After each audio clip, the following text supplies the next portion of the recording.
Bueno, jóvenes, el tema que vamos a trabajar esta semana es sobre la norma jurídica. ¿Qué es la norma jurídica? La norma jurídica es un mandato que tiene por objetivo dirigir el comportamiento de la sociedad en concreto, porque la norma jurídica confiere los derechos e impone los deberes a los individuos de la sociedad, y estas mismas normas son las que deben de respetarse por todo aquel causante. Todos los ciudadanos estamos obligados a seguir estas normas, porque cada una de ellas, no todas, suponen una sanción si hay un incumplimiento de esta dicha norma. ¿Y por qué es necesario estas mismas ante la sociedad? Porque si no se regula la sociedad, no hay límites en establecer los derechos y los deberes que cada persona tenemos. Ya que nosotros, nuestra constitución política es la que tenemos como la norma de normas, es aquella que nosotros debemos respetar. Ahí nos dice todo lo referente a nuestros derechos y deberes, qué es lo que tenemos que hacer, a qué tenemos derecho y qué nos garantiza el Estado colombiano. Y después ya empezamos a ver que de la Constitución se desprenden las leyes y lo que nosotros denominamos que son lo que complementa un mandato constitucional. ¿Cómo se basa la estructura de una norma? La norma se estructura de un supuesto de hecho, que es una hipótesis de conducta si se provocara una consecuencia. Y la consecuencia jurídica es la causal de sunción, que es en particular la dependencia de una conducta humana en el supuesto hecho normativo. Si nosotros podemos tener en cuenta sobre esta estructura de la norma, vamos a poner un ejemplo fácil para todos ustedes. Un ejemplo. Usted está en el colegio y el colegio tiene un manual de convivencia. Ese manual de convivencia le dice a usted, usted no puede llegar tarde. Entonces resulta de que ahí dice, no puede llegar tarde. Tiene unos atenuantes y unos agravantes. Si, por ejemplo, si usted llega tarde 3 veces seguidas en una semana, a usted lo suspenden. Lo suspenden por 3 días, 4 días. Sin embargo, esa misma norma prevé que debe de tenerse en cuenta unos atenuantes y unos agravantes.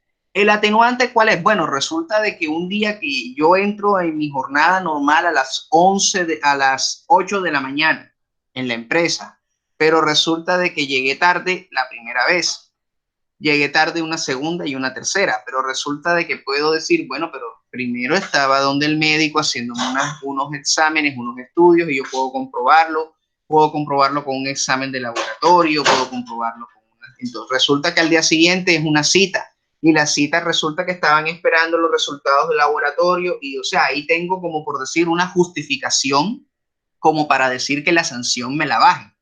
Porque nosotros tenemos en cuenta que la norma penal tiene lo mismo, es un atenuante y un agravante. Ahora yo les pregunto a ustedes en materia de homicidio, en homicidio dice el que matare a otro tiene 20 años de prisión. Pero les pregunto aquí a todos ustedes, ¿ustedes creen que esa pena de 20 años es la misma para una persona que mate a su padre?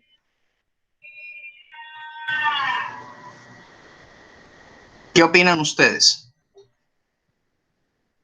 Si yo mato a mi padre, es un homicidio, pero ahí dice la norma, el que matare a otro tiene 20 años de prisión. Pero la ley contempla agravantes. Si usted mata a su propio padre, además de la pena, se le incrementa un 50% adicional y usted pierde los derechos civiles que le entregan o lo que le conlleva a eso, que es en este caso el tema sucesoral o el tema de herencia. Ahí cuando es un caso agravante y se compruebe, ahí hay un motivo de poder tener un agravante. El caso de que tenga usted un seguro de vida, como es lo que ahora sucede en todo el país, como el caso de un médico forense de medicina legal primo de una gobernadora de La Guajira, que la esposa lo mató para cobrar el seguro. Y resulta que la aseguradora, a la hora de revisar los atenuantes y los agravantes, obviamente comprobaron el homicidio que fue premeditado. Él tenía seguros porque él era en su alto cargo de medicina legal, es una actividad de mucho riesgo. Entonces estaban asegurados, todos tenían un seguro por más de 1.000 millones de pesos y la esposa se le abrieron las agallas y lo mandó a matar con en confabulación con otra persona que supuestamente era el amante de ella para cobrar la cifra. Pero fíjense que las escenas del crimen dejaron muchos cabos sueltos y por eso se les patració lo que estaban haciendo por el objetivo. El objetivo era cobrar esa alta suma de dinero que tenían en el seguro. ¿Ya? Por eso es que aquí habla del supuesto de hecho y la consecuencia jurídica como tal. Bueno, les presento nuestra columna vertebral de las normas en Colombia. En Colombia y diversos autores y en todos los países se habla de la pirámide de Kelsen. Hans Kelsen fue uno de los padres del derecho actual, donde nos determina la jerarquía de las normas. La constitución política es la que está siempre en la cima de esa pirámide, pero resulta que la constitución política tiene una excepción para todo el mundo. Todos tienen, las constituciones del mundo tienen una excepción para que se pueda convertir en un segundo lugar de segundo nivel debido a lo que genera un tratado internacional de derechos humanos. Porque los derechos humanos es una norma transnacional. Quiere decir que en caso de aplicación de los derechos humanos prevalece ante las leyes internas. Caso puntual de lo que nosotros denominamos las por leyes humanitarias.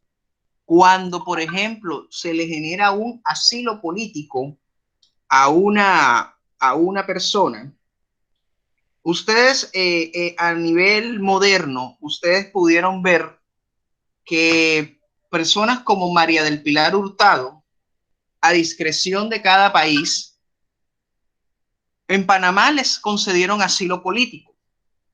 Pero resulta de que cuando llegan los gobiernos a un gobierno de cambio y resulta que el actual gobierno dice no amerita tener asilo político, es porque tiene que estar ceñido bajo unas normas y unos parámetros internacionales. Porque el asilo político no se le cede a cualquier persona. El asilo político es que, por ejemplo, demuestres de que el Estado a ti te está persiguiendo, que tienen las pruebas, que todo lo que generan que para querer, y comprobaron de que en este caso la señora María del Pilar Hurtado llegó a infringir normas y estaba huyéndole a la justicia colombiana. Entonces el Tribunal Superior de Panamá, que en este caso es nuestra Corte Constitucional aquí en Colombia, determinó que el asilo político de esta señora tenía que ser anulado. ¿Por qué? Porque aquí la Constitución de Panamá cedió su supremacía ante los tratados internacionales que tienen firmados por las Naciones Unidas respectivo a los derechos humanos sobre los asilos políticos y refugiados, que no se concebía y no se encauzaban en esas causas que aparecen específicamente en ese protocolo internacional, y por eso hizo la anulación del asilo político y la deportación de la persona a Colombia. En el segundo nivel podemos ver en la ley. La ley es emanada de un poder público, que en este caso es la rama legislativa y es el Congreso de la República. El Congreso de la República, me permiten que estoy contestándole a un estudiante.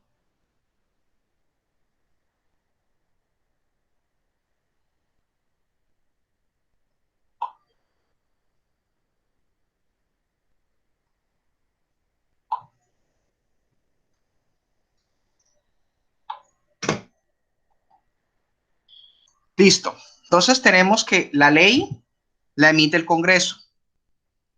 Los decretos con fuerza de ley, voy a esperar que una compañera me acaba de escribir de que no puede entrar, entonces le dije que entrara para poderla admitir. Esperemos la admisión.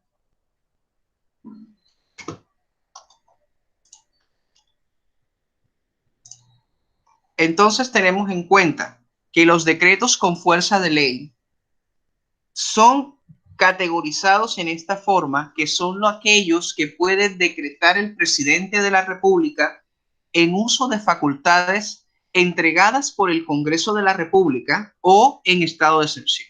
Como nosotros ahora mismo estamos en un estado de emergencia, pues nosotros tenemos algo. Me voy a adelantar un poquito a lo que es constitucional colombiano. El presidente de la República es el jefe supremo del Estado. Tiene tres funciones: jefe de Estado, jefe de gobierno y comandante supremo de las fuerzas militares. Como jefe de Estado está para la regulación de normas relaciones internacionales. Como jefe de gobierno es la máxima autoridad dentro del Estado colombiano. Y la ley le confiere a él unas facultades que se encuentran estipuladas en los artículos del 212 al 215, que se denominan estados de excepción. Que en eso existen tres tipos de estado de excepción. Uno, el de guerra exterior, que jamás y nunca se ha usado, porque no hemos necesitado, no nos ha nacido, porque Colombia resulta de que siempre ha manifestado ser una república pacífica.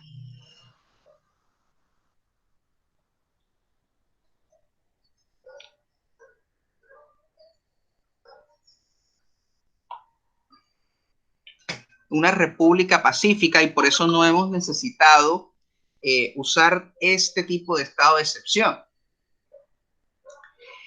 Hay otro que siempre se ha usado, que es el estado de conmoción interior. Ese es cuando hay problemas de orden público, como el caso que hubo una vez en Colombia en el año 2002, cuando atacaron con perdigones la fachada de la Casa de Nariño. El presidente Uribe, cuando se posesionó, enseguida hizo una convocatoria de sus ministros y realizó la convocatoria de un estado de excepción denominado estado de conmoción interior. Y ese estado de conmoción interior lo que hizo fue que desarrolló la política de seguridad democrática en ciertos lugares donde el orden público se encontraba fuera de control. Y el actual estado, que es el que nosotros estamos ahora mismo, que es el estado de emergencia social, económica, ambiental y de salud por medio de la pandemia del coronavirus. Ese es el estado de excepción que ahora mismo nos rige, y el presidente puede decretar a través de los decretos con fuerza de ley, puede suplir funciones del Congreso de la República de manera temporal para conjurar el estado de excepción. Quiere decir que los decretos que emite Presidencia de la República tienen la misma validez que una ley, pero estos decretos pueden ser de manera temporal o de manera permanente. Eso lo determina la Corte Constitucional, ya que en época anterior, con la Constitución de 1886, los presidentes declaraban lo que se denominaba estado de conmoción interior. En eso se denominaba el estado de sitio, y el Congreso nunca legisló en su época.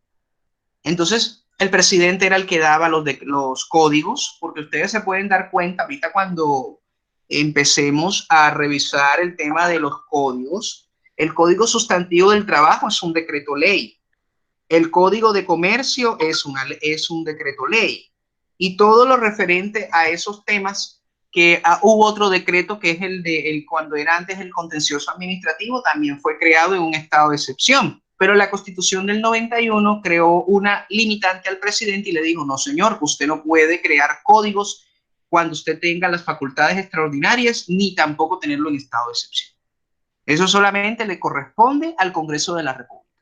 Por eso se habla de un equilibrio de poderes, que era lo que nosotros estábamos viendo la semana pasada en la clase de el contrato social, que hablaba de que nosotros, los poderes se tienen que estar equilibrados y tienen que tener armonía. Y si no tiene armonía,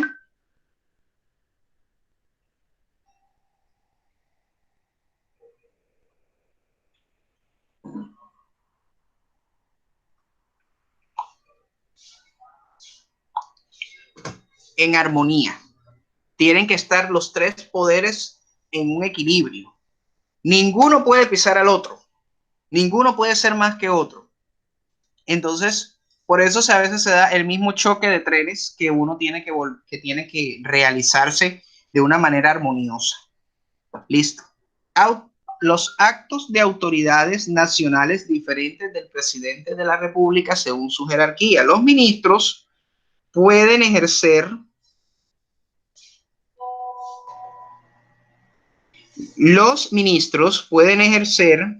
funciones administrativas y ellos también pueden decretar actos administrativos que son para el nivel central y aplican a nivel nacional. Se denominan los decretos y las resoluciones. ¿Ya? Que, por ejemplo, nos dice un decreto, el decreto número 4529 del año 2005, por la cual el Ministerio de Educación confiere una personería jurídica a una universidad. Esas son inherentes a su cargo y esos actos que emite el Ministerio de Educación o Ministerio de Defensa o cualquiera de los ministerios de Colombia son de ámbito nacional y esas son funciones decretadas y delegadas por el mismo presidente de la República en todas las materias que él tenga a su cargo. Aquí nosotros tenemos 16 ministerios y cada ministerio, todos sus actos jurídicos son válidos ante la ley y son jerárquicamente, tienen jerárquicamente aplicabilidad a nivel nacional. Hay otro tema que llegan al siguiente, que son las ordenanzas departamentales, los acuerdos distritales, los actos de los alcaldes y gobernadores dictados con fundamento en autorizaciones extraordinarias. Esto tiene aplicación solamente para el territorio, como es el caso de que aquí en el distrito de Barranquilla, el alcalde puede solicitarle al consejo municipal o al consejo distrital en este caso, facultades extraordinarias para que puedan ellos ejercer los acuerdos o por medio de decreto la administración de la entidad, como tal el ente territorial, en este caso el distrito de Barranquilla. Lo único que sí en estas facultades solamente pueden realizarse para ciertos temas en específico y no pueden lesionar y ni pueden usurpar funciones, como en este caso normalmente para la reestructuración de la planta ejecutiva de un lugar, como es en el caso de la gobernación o de la alcaldía, ellos pueden solicitar esa facultad extraordinaria al consejo o a la respectiva asamblea, pero no pueden usurpar funciones de ello. Solamente lo atribuyen a la ley, que solamente, por ejemplo, la aprobación del presupuesto. El presupuesto, cada alcalde pasa a fin de año, este es el presupuesto para la vigencia 2021. Pero resulta que el consejo no se puso de acuerdo en la aprobación, tiene que ser antes del antes del cierre del año fiscal. Si no lo hace, el alcalde, la ley lo faculta para que él por decreto apruebe el presupuesto. Esas son funciones y autorizaciones extraordinarias que la misma ley le confiere al alcalde y al gobernador.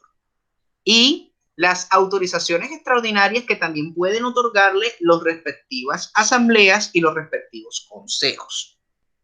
Bien, un acto ordinario de gobernador y alcalde distrital es, por ejemplo, lo que nosotros denominamos los decretos y los decretos de cada uno de ellos. Por ejemplo, el alcalde de Barranquilla decretó el cambio del pico y cédula y unas medidas más del toque de queda. Listo, eso es un acto ordinario que solamente confiere el alcalde y tiene la facultad para emitirlo dentro de su territorio siempre y cuando sea coordinado por una norma superior de alto nivel.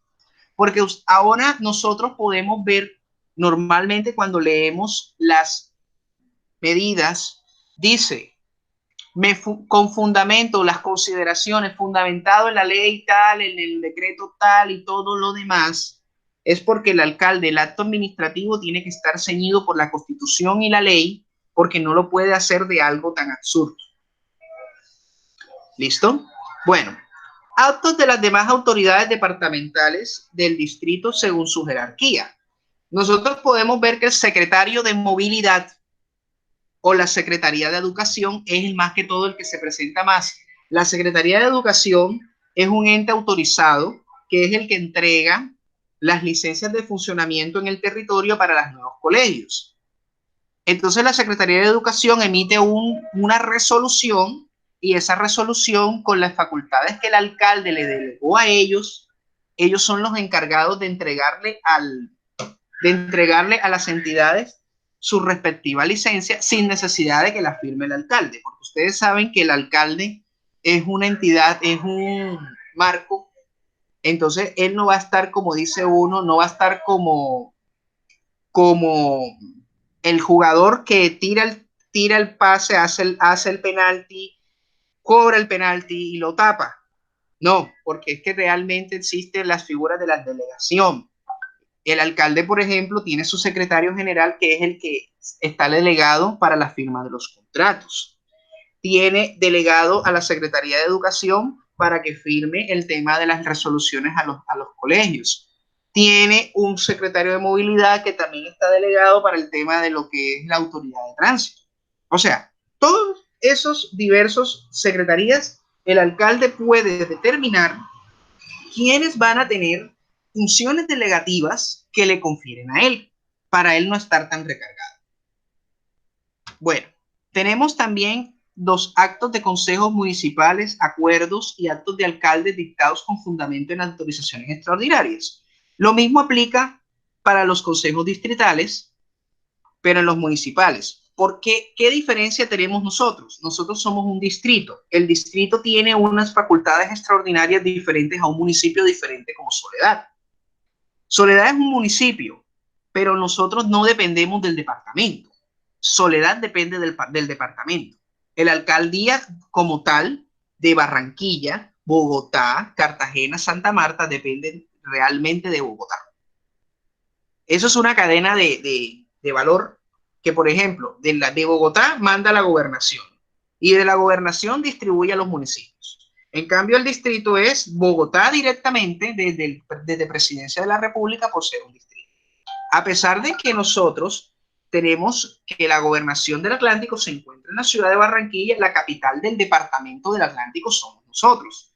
Pero los recursos directamente que les giran vienen directamente desde Bogotá. Y obviamente la gobernación tiene el territorio donde está denominado el distrito tiene que también girarle partidas presupuestales sin necesidad de depender de la gobernación. Los actos ordinarios de alcaldes. Los alcaldes emiten resoluciones y emiten decretos.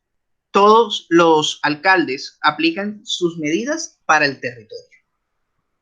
Y los actos de demás autorización municipales y según su jerarquía. Por ejemplo, nosotros tenemos aquí que podemos denominar las altas cortes constitucional, la Corte Suprema de Justicia y el Consejo de Estado. Su jurisprudencia muchas veces puede tumbar cualquiera de estos actos que están dentro de la pirámide de Kelsen. ¿Ya? Por eso es muy importante que los actos de estas demás autoridades, según su jerarquía, que a nivel nacional, estas normas las puede tumbar cualquiera, como es en este caso la rama judicial. Por eso se llama un control previo. ¿Aló? Bien, ahora mismo me encuentro en una clase.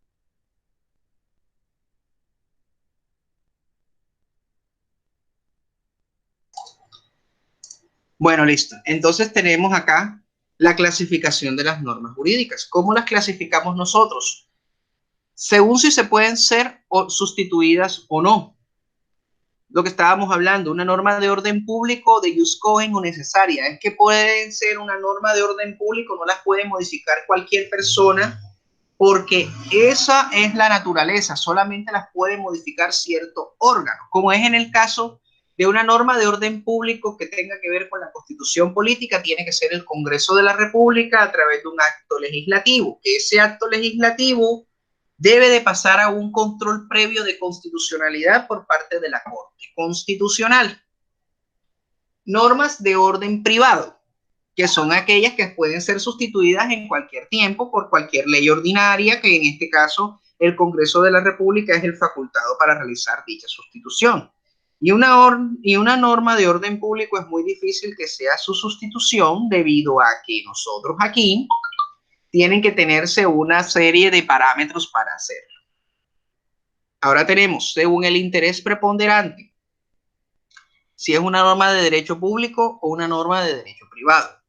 Una norma de derecho público es toda aquella que surge para la administración del Estado, que nosotros tenemos una rama del derecho que se llama el derecho administrativo. Eso no tiene nada que ver con respecto a lo que es de parte de administración de empresas. Se llama derecho administrativo porque aquí es la regulación de las actividades que tiene el Estado con referencia a los particulares.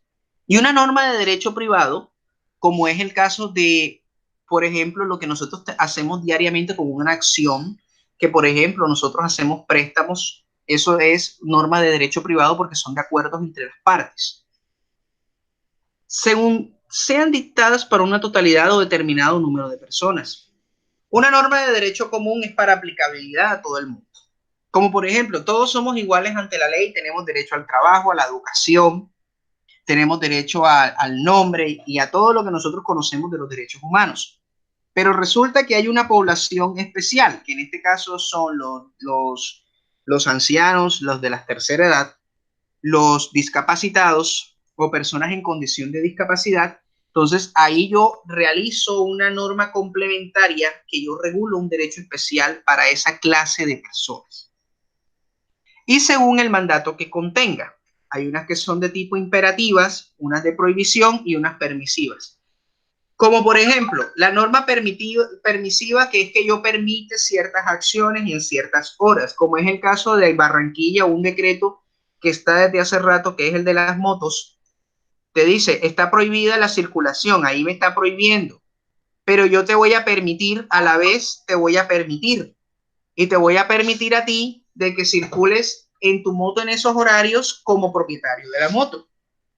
Imperativa porque ahora mismo está imperando en el tiempo y además de que está imperando en el tiempo, es una norma de aplicabilidad y es el mandato que ella contiene. Yo estoy aquí regulando una materia de tránsito que se me está saliendo de las manos, que a veces puede ser una medida injusta, pero entonces tiene que revisarse y tiene que estar complementada a través de estudios para poder realizar dicho mandato, para que no se pase de garantías fundamentales y que no las transgreda. La norma jurídica y el derecho tienen una relación, porque el derecho es el conjunto de todas esas leyes y normas jurídicas. Y la norma jurídica nace porque el Estado dice, yo tengo que regular ciertas materias y tengo que prohibir ciertas materias para que no se me salga de las manos y que, por decir vulgarmente, se nos crezcan los enanos, para que las regulaciones que se realicen aquí me las cumplan a cabalidad y forman parte de mi ordenamiento jurídico. Bueno, hay una cuestión, la norma como juicio categórico, hipotético y disyuntivo. Si nosotros tenemos un juicio categórico, nosotros consideramos que es abstracto.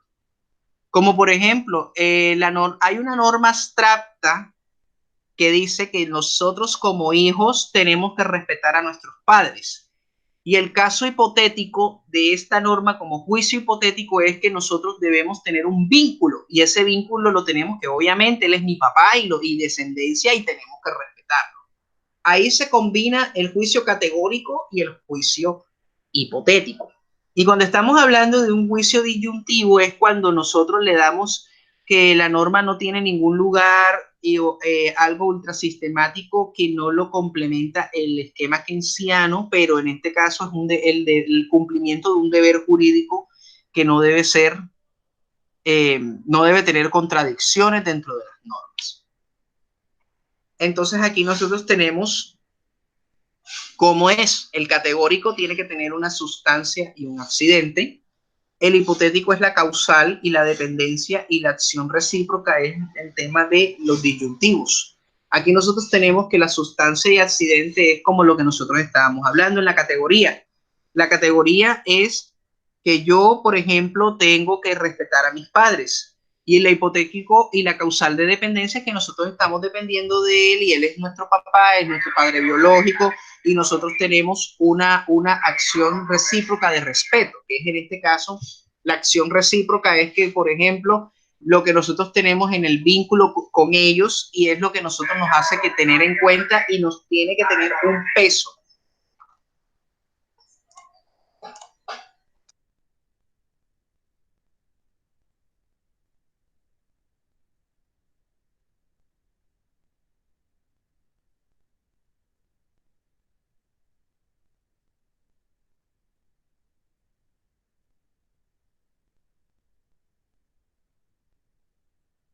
Bueno, me van a disculpar un momentico, es que lo que pasa es que cuando hay siempre clase en la mañana, los vendedores ambulantes de por acá que siempre se aprecian en este caso, pero bueno, eso ya es algo cotidiano que nosotros tenemos que tener en muchísimos lugares de nuestras residencias. Bueno, continuamos. La validez de una norma jurídica tiene que tener unos parámetros, una competencia formal, que en este caso la norma haya sido creada por un órgano competente. Hemos hablado que las normas las crea el presidente de la República, que las crea, perdón, el Congreso de la República. El Congreso de la República es el órgano competente que nosotros tenemos para realizarlo, pero también, como les digo, el presidente de la República también puede realizar los decretos con fuerza de ley, pero en este caso aquí la competencia formal más que todo va al órgano competente, que es la rama legislativa. ¿Cuál es el procedimiento? Y en el procedimiento de esta validez hay un procedimiento establecido para cada creación de normas, que eso es lo que vamos a ver ahora en la próxima clase. ¿Cuáles son los tipos de normas jurídicas que existen en Colombia y cómo se crea? Porque cada una tiene un procedimiento diferente. ¿Listo? ¿Cuál es la competencia material? Tiene que tener una materia a regular, y cuál es la aplicación de esa materia. Como el caso puntual de la educación. La educación es el tema que yo estoy ahora mismo vinculándolo como sujeto normativo. Y el ámbito de aplicación es a nivel nacional. Pero resulta de que yo como Congreso puedo emitir una ley que debe tener un ámbito material de regulación o un ámbito de aplicación a cierto territorio. Como por ejemplo, yo puedo crear una ley ahora mismo, el Congreso de la República en uso de facultades, con el reciente puente Pumarejo inaugurado en diciembre, que todavía no tiene nombre, por cierto, que todavía en esta legislatura tenían que ya tener ese nombre, pero como en esta legislatura hubo el tema del COVID, está ahora mismo suspendido. Porque ese puente, pues le bautizaron a la obra Alberto Pumarejo, que fue el que lo impulsó, pero ahora mismo resulta que ese nombre, el puente todavía sigue sin nombre, porque todavía no ha emitido la ley de la República que diga este nombre, el monumento, porque el Estado, el Congreso es el facultado para colocar los nombres a los que son todo lo referente a la parte de vías nacionales. Porque en este caso es una vía nacional, el puente Pumarejo, que es la transversal 90, entonces le corresponde al órgano competente, Congreso de la República, decir que bautizamos el puente como el nombre de Alberto Pumarejo. Que eso es lo determinado por una ley, porque el actual puente Pumarejo el Viejo se llama Puente Laureano Gómez, pero todavía no se ha cambiado el nombre al puente Pumarejo actual, porque todavía no hay ninguna ley que lo pueda favorecer. Hay unas leyes en Colombia, que está la ley macro, que es la que define temas de las políticas de crédito, comercio, cambio internacional y aduanas. Y eso se hace normalmente en las legislaturas. Ahora les voy a explicar cuáles son esas legislaturas. La ley orgánica, que es lo que organiza actividades territoriales, por ejemplo, el Congreso, la Corte Constitucional, la Corte Suprema de Justicia, la presidencia, las alcaldías, es una ley orgánica para organización. Y una ley estatutaria es aquella que contempla los derechos constitucionales y su procedimiento es un procedimiento especial. ¿Cuáles son esas mayorías en el Congreso para la aprobación de las leyes? Hay una mayoría simple, que es con las decisiones se toman con la mayoría de los votos de los asistentes. La mayoría absoluta, que es lo que nosotros denominamos la mitad más uno de todos los miembros del Congreso asistentes. Tiene que estar todos los miembros, la mitad más uno de todos los miembros. Si los componen 300, tienen que estar por lo menos 151 miembros para la hora de realizar dichas votaciones. Hay una mayoría calificada de 2/3 para la aprobación de amnistías o indultos y la mayoría especial, que es de 3/4 partes para la aprobación de viajes de los congresistas a nivel nacional e internacional. Bueno, hasta el momento que de este documento, ¿qué preguntas tiene? ¿Alguien tiene alguna pregunta? Por favor. Este es el momento para que abran los micrófonos y los escuchemos. Ashley, Luis Manuel, Mateo.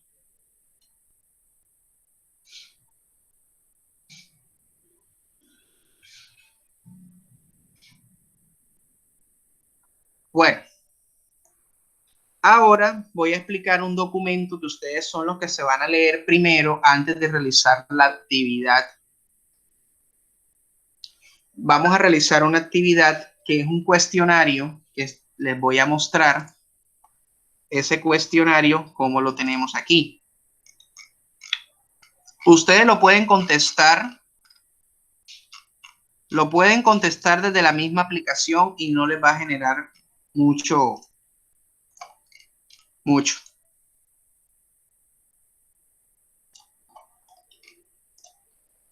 Por ejemplo, aquí nosotros tenemos las preguntas de los cuales ahora yo les voy a socializar en ese documento.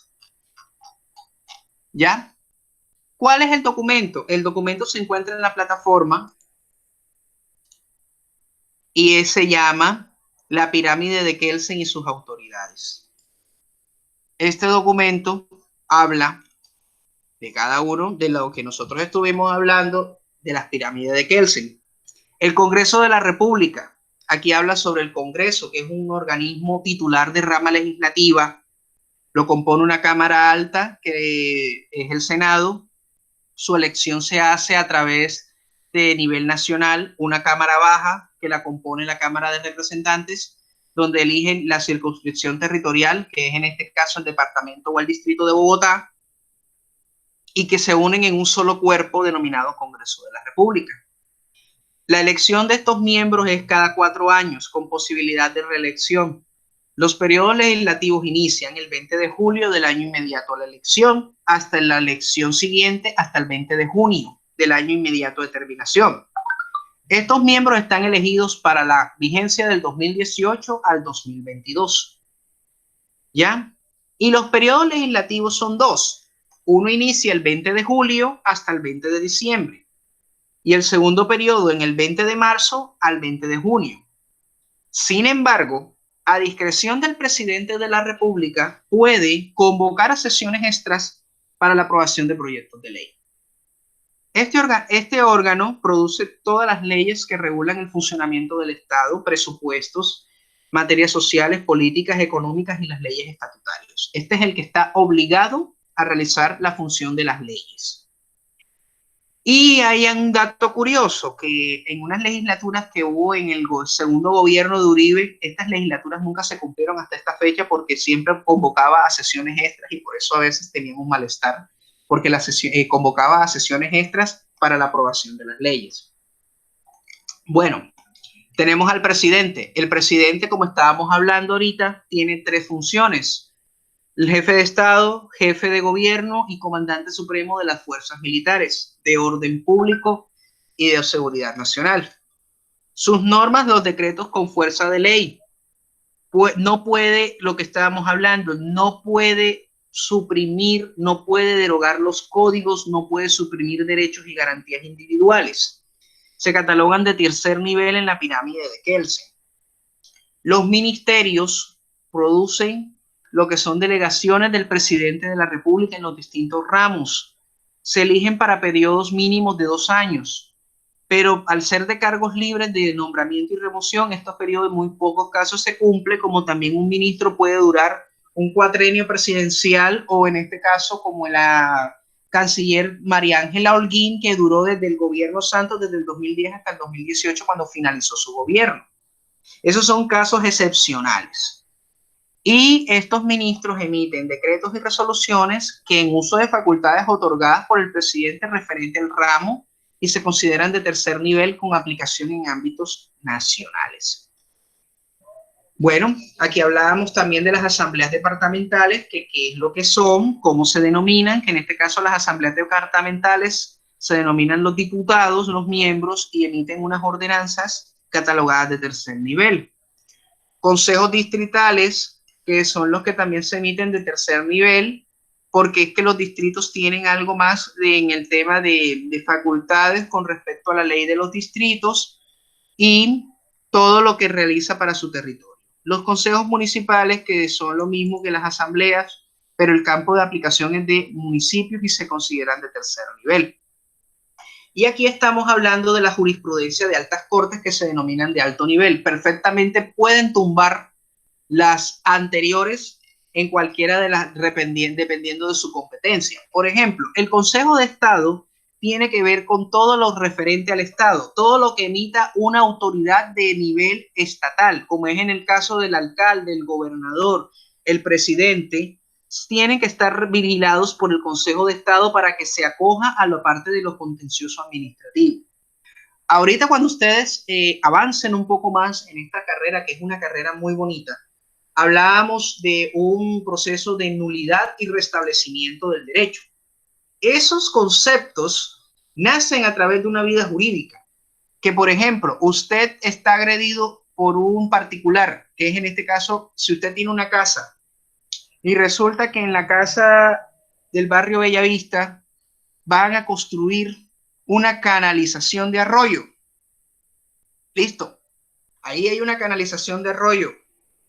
Hacen la obra, pero resulta de que durante el desarrollo de la obra se socava la vivienda y prácticamente usted pierde la mitad de su vivienda. Usted puede perfectamente ir al Estado y decirle: señor Estado, estoy perjudicado, necesito que me restablezcan mis derechos.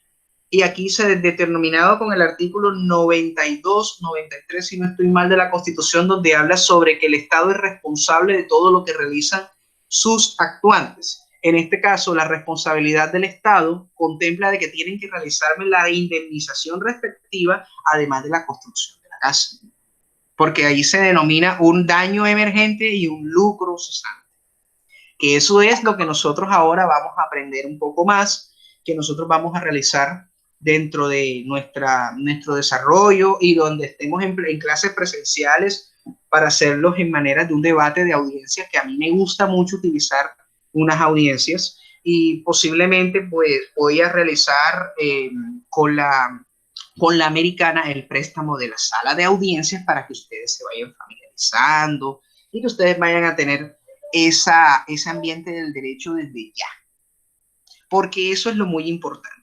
Nosotros vamos a realizar muchísimas cosas muy buenas para nuestro programa de auxiliar de juzgados y tribunales. Ustedes van a hacer nuestra primera promoción de articulación en este programa, y por eso estoy tratando de realizar todo de dinámico, entendible, y también nosotros tenemos que realizar muchísimos debates, muchísimas opiniones, que por eso es que yo les digo: no se queden callados. Aquí nosotros estamos para hablar y opinar. Como dice el periodista Felipe Arias: no se queden callados, denuncien. Porque nosotros estamos así. Nosotros en Colombia si nosotros no hacemos valer nuestros derechos, estamos muy mal. Y por eso es que nosotros tenemos esas dificultades. Esta promoción de ahora, la juventud de ahora, tiene que saber cómo hacer garantizar los derechos de sus ciudadanos. El derecho como tal es para la defensa de esos derechos, no para estar como letra muerta. A usted lo buscan, doctor, mire, lo que pasa es que a mí me pasó esto con una empresa, que resulta que lo hayan votado sin ninguna justificación y no lo indemnizaron. Entonces ahí es donde nosotros entramos a analizar las causas, motivos y empezamos a realizar lo que son las demandas con respecto. Notificaciones y toda la cuestión, y ahí es donde empieza uno a generar el aparato judicial, ¿ya? Pues en estos casos, muy posiblemente, ya cuando pase el tema del COVID-19, voy a tratar de realizarles a ustedes una gestión con una visita guiada que vamos a tener dentro de la rama judicial, para que ustedes conozcan un poco más sobre lo que realiza la rama judicial y contemplar el centro cívico, que es en este caso el edificio que nosotros conocemos en el centro, y el edificio Lara Bonilla, que es el otro edificio donde se tienen las salas de audiencias, y el edificio del Tribunal Superior del Distrito Judicial de Barranquilla, que es donde nosotros tenemos que ver cómo realmente se trabajan en esos juzgados, ¿ya? Porque ustedes tienen muchísimas cosas y muchísimos proyectos. Ustedes pueden generar como abogados una propia microempresa de estos procesos, porque realmente los procesos como tal, yo les he dicho siempre a mis amigos, el derecho es de paciencia, sí, es de paciencia, pero cuando viene esa paciencia, revienta de una forma muy sustancial. Usted puede tener un proceso en el Estado que le puede estar costando 600 millones de pesos. Normalmente puede estar cobrando en honorarios un 20, un 30% lo máximo si hay agilidad en el proceso, que resulta de que de esos 600 millones que le quedan 60 en el caso de un 10%, 90 millones en un caso de un 30%, ese 30% le representa a usted de que si el Estado le falla a favor suyo y la entidad o la persona particular no termine de pagar una sentencia judicial, esa sentencia judicial va corriendo unos intereses y se va incrementando de manera sustancial. Caso puntual del Estado, que el Estado siempre, cuando gana una persona, el Estado, el juez siempre le da la razón es a la persona que demanda, cuando es el caso administrativo. Entonces resulta que el Estado dice, yo apelo la decisión, pero esa apelación muchas veces a los abogados les resulta frustrante, pero esa apelación para muchos es algo muy bueno, en algunos sentidos, porque el Consejo te ratifica, el Consejo de Estado o el Tribunal Administrativo te dice, ratifica esa sentencia. Cuando se dice ratifica esa sentencia, se toma el tiempo que duró en la apelación del lugar. Ese tiempo, si son, por ejemplo, 3 meses, 4 meses, y resulta que la sentencia está por 600 millones de pesos, esos 3 meses va subiendo unos intereses diarios, que obviamente eso se le va incrementando, y obviamente para el cliente suyo feliz, y para usted también feliz, porque los honorarios le ayudan a usted y se le incrementan los honorarios. Eso es algo muy chévere que nosotros debemos saber administrar. Y obviamente los abogados vamos a aprender mucho y también a ser ahorradores. En este caso tenemos los términos suspendidos por el tema de COVID-19. Y eso es lo que nosotros ahora mismo pues tienen en jaque a todo el sector, pero obviamente un abogado prestigioso como Abelardo de la Espriella, que tiene ahorrado de todos los casos, pero unos casos espectaculares de que él maneja. Miren el caso que él manejó de la autónoma, ahí le quedó perfectamente, le pudieron haber quedado más de 300 millones de pesos por solo defender de tipo penal a la hija de María Paulina, del señor Mario Ceballos, que es María Paulina Ceballos, y como defensor de Uribe. Imagínense cuánto se puede estar ganando. Hay un abogado, el abogado del caso Colmenares para los hermanas de Jessy Quintero y Laura y de Cárdenas, solamente cobró la cifra módica de $1 millón por defenderlos. Y miren que salieron libres, porque los argumentos de Díaz Granados ayudaron a que, de Jaime Granados, ayudaron a que ellos salieran. Es que nosotros aprendemos mucho de nuestra profesión y de nuestras estrategias dependiendo de la persuasión y de las opiniones que nosotros le establezcamos a los jueces. Por eso es muy importante que ustedes aquí, en esta clase que nosotros estamos viendo, vamos a realizar opiniones, vamos a debatir, porque nosotros estamos para eso. Aunque sea aquí virtual, lo vamos a hacer. Y también lo vamos a hacer de manera presencial. Porque aquí nosotros es donde nosotros miramos el talante de todos nosotros. Porque nosotros, por ejemplo, el año pasado, yo creo que aquí hay estudiantes del Calixto Álvarez. Tuve a un personero del Calixto Álvarez dando clase conmigo en un grupo de ensamble y mantenimiento, y resulta que miraba a él, llegaba como se le daba la gana. Yo le dije, mira, lo que pasa es que tú tienes que tener en cuenta de que los jeans rotos no pueden hacerse. Y a mí, ¿quién me impide a mí que esto y lo otro? Y hablándome del libre desarrollo de la personalidad. Le dije, no, tú no debes de estudiar esto, tú debes de estudiar derecho. Le dije yo enseguida, porque me llamó la curiosidad de que defendía a sus compañeros a capa y espada, y en el colegio también tenía sus problemas. Porque la coordinadora en ese caso, cuando Camilo. ¿Cómo? El año pasado. Camilo. No sé cómo era. Bueno, el año pasado el personero yo lo tenía ahí y él estaba en ensamble y mantenimiento, y eso le quería llegársele con la autoridad a todo el mundo. Y yo le dije, vea, yo le digo una cosa, yo soy abogado y yo sé cómo son las cosas. Y yo tengo que saber cómo expresarme porque tú no te le puedes poner de tú a tú ante una autoridad. Porque si la coordinadora a ti te está exhortando a decirte que debes de hacer esto, tú lo debes de hacer a pesar de que eres el personero. Puede ser independiente del cargo que tú tengas, pero tú tienes que respetar y tienes que tener una autoridad jerárquica. Aquí en el instituto la autoridad jerárquica es la coordinación, y estamos aquí nosotros aquí, y tienes que respetar. Y entonces después, ya cuando recibió esa cátedra, mejoró su aspecto, mejoró la forma de expresarse, y ahora mismo, pues no sé si estará estudiando derecho, si siguió mi consejo, pero realmente es así. Nosotros como personas sabemos nuestros mismos derechos y sabemos cómo expresarnos y cómo ayudar a los demás. Esta carrera es muy bonita. Esta carrera es demasiado hermosa para nosotros, porque usted va a aprender muchísimo. Yo aprendí mucho a querer a los animales, a pesar de que no quisiera tener en mi casa. Pero yo ahora mismo tengo en mi casa gatos, me enamoré de ellos, a pesar de que a mí yo los gatos los detestaba en mi vida pasada, pero no me gustaba.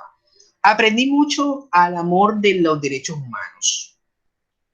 También aprendí mucho que nosotros debemos aceptar a nuestras personas como son, a pesar de que el libre desarrollo de la personalidad en ellos realicen de otras formas. Yo el año pasado tuve estudiantes que que están ahora identificados con parejas del mismo sexo. Eso es válido. Porque nosotros aquí como Estado garantizamos la igualdad de los derechos ante todos. Yo puedo ser heterosexual, pero resulta de que yo no me puedo llegar a ser una forma homofóbica de discriminar a esa población. No puedo tampoco llegar a discriminar a una persona por ser negro. No puedo discriminar a nadie porque pueda ser de los que pertenezcan a la comunidad LGTBI. Nosotros somos defensores de derechos. A nosotros nos pasó algo curioso en la carrera cuando estaba estudiando, que un compañero que metamos todos esos homosexuales y en un búnker, o sea, estilo Hitler. Imagínense, literalmente estilo Hitler. Y esa persona, yo le digo, oye, pero cálmala, ¿ves? Sabemos que eso existe, pero tienes que calmarla, porque aquí nosotros estamos en igualdad de condiciones ante la ley. Y es igual. Aunque nosotros hablamos bíblicamente, yo, por ejemplo, yo por mi condición cristiana, yo no estoy de acuerdo con el aborto, pero si de todos modos hay una regulación marco, que es la Corte Constitucional que reguló los 3 casos específicos para realizarse el procedimiento, porque el aborto es un delito penal, pero ahí están 3 causas nada más para que la persona pueda hacerse eso. La mujer, en este caso, decidir. Como por ejemplo, si fue producto de una violación, si comprueban los médicos que el feto está mal desarrollado o si se compromete la vida de la madre. Esos son los únicos 3 casos excepcionales del aborto. Que en caso que me sucedió a mí de defensa, yo le dije, pero pues ahí yo no me puedo hacer más nada. O sea, yo puedo declarar mi ética profesional, le dice, no, de defender, sí, lo puedo defender. Pero la única parte que si yo soy defensor público, ahí sí yo no me puedo negar absolutamente nada. Como por ejemplo, a mí muchos me preguntan, ¿usted defendería a un violador? No, yo no lo hago. De defender a un violador, yo no lo hago. Porque ese es el peor delito que pueden hacerse, y más cuando son con niños. Que ahí sí yo hago para que lo pongan en cadena perpetua. Pero yo no lo defiendo. Porque es que eso es lo que nosotros tenemos que ver como lo que hemos desarrollado de la moral y el derecho. Ya, el derecho a mí me dice, sí, tiene derecho a un abogado de oficio en caso de que no tenga cómo pagarlo. Pero el abogado de oficio está obligado a hacer defensa técnica. Pero si en el caso de que el violador le hayan realizado un error de procedimiento, pues lastimosamente sí toca hablar con el derecho. Lastimosamente te tiene que dar un dolor y tristeza de que tenga que salir a la calle. Pero si hay un error de procedimiento, automáticamente el juez de garantías no puede negarse. Eso es como nos puso el caso el profesor, que un juez de garantías cogen a un ratero y resulta de que el ratero mismo, que él mismo juez identificó que fue el que le robó la cartera a su esposa en un raponazo en el carro. Pero resulta que él dice y ve que es el delincuente y hay un error de procedimiento, ese juez obviamente no puede fallar, no lo puede meter preso. A pesar de que él también fue víctima, no lo puede hacer porque hay un error de procedimiento, él tiene que ceñirse a la ley. Y lastimosamente, por eso es que por esos mínimos errores, la delincuencia sale libre. Entonces nosotros estamos aquí es para evitar y para ayudar a que esa multiplicación de estas normas que nosotros podamos hacer. Por ejemplo, cualquiera de ustedes, de los que están aquí, de los hombres que desean entrar a las filas del ejército o la policía, esta carrera les va a servir mucho, porque ustedes también le van a decir, hey, mira, este es un procedimiento que tiene que cumplirse de esta forma. No puede realizarte una retención abrupta sin antes leerte tus derechos. Eso es lo que pasa en la mayoría de las ocasiones, que los policías por un error de procedimiento se cae todo. Porque, por ejemplo, ellos tienen que grabar el procedimiento de captura y decirle a usted las palabras. Usted tiene derecho a guardar silencio. Cualquier argumento que usted venga a utilizar ahora mismo es utilizado en su contra. Tiene derecho a un abogado. Y si no tiene el abogado, nosotros como Estado se lo garantizamos. Y si usted no lo lee, pierde el año. Si no está ese procedimiento, pierden el año. Entonces, muchachos, pues fue un placer. Ya hoy nos extendimos un poquito. Hoy nos extendimos un poquito de esta clase, pues las actividades que están ya habilitadas en la plataforma. Por favor, los que hagan falta por la actividad de la primera semana, si tienen alguna dificultad, me dicen y ya nosotros aquí realizamos nuestro fanpage de ayuda. Bueno, voy a pasar la lista antes de terminar aquí. Bueno, estuvo Ashley, vamos a colocarla aquí. Ashley. Profe, Daniel Urueta. Eileen de la Hoz. Eileen Sofía. Elianis López. Luis Manuel López. María Campo. Tenemos a Mateo Soto. 1, 2, 3, 4, 5, 6, 7. Mateo Soto. Listo. ¿Me iban a decir algo? ¿Quién habló? ¿Quién activó el micrófono? ¿Fuiste tú, Ashley? Ashley. no, no, señor. ¿Quién fue el que activó el micrófono ahorita? Una voz femenina, pero no sé si fue Lianis o fue Eileen o María Alejandra. Bueno, muchachos, entonces nos vemos la próxima clase. Profe, Enrique estaba sin luz. Listo, yo ahora a él lo contacto vía telefónica. ¿A quién Bueno. es? ¿A quién, disculpa? Enrique. Enrique Segrera. Listo, ya yo lo Ajá. contacto vía telefónica. Ok. Listo. Bueno, muchachos, entonces los espero para la próxima clase. Cualquier cosa me escriben a los que tengan dificultades con el tema de la tarea. Voy a activar ahora otro segundo encuentro para los que no pudieron estar, que va a ser vía telefónica y también va a ser aquí por el medio del Google Meet. ¿Listo? Entonces, cualquiera de ustedes, de los que ustedes... Profe, ¿cómo hace la tarea? ¿Cómo? ¿Cómo hace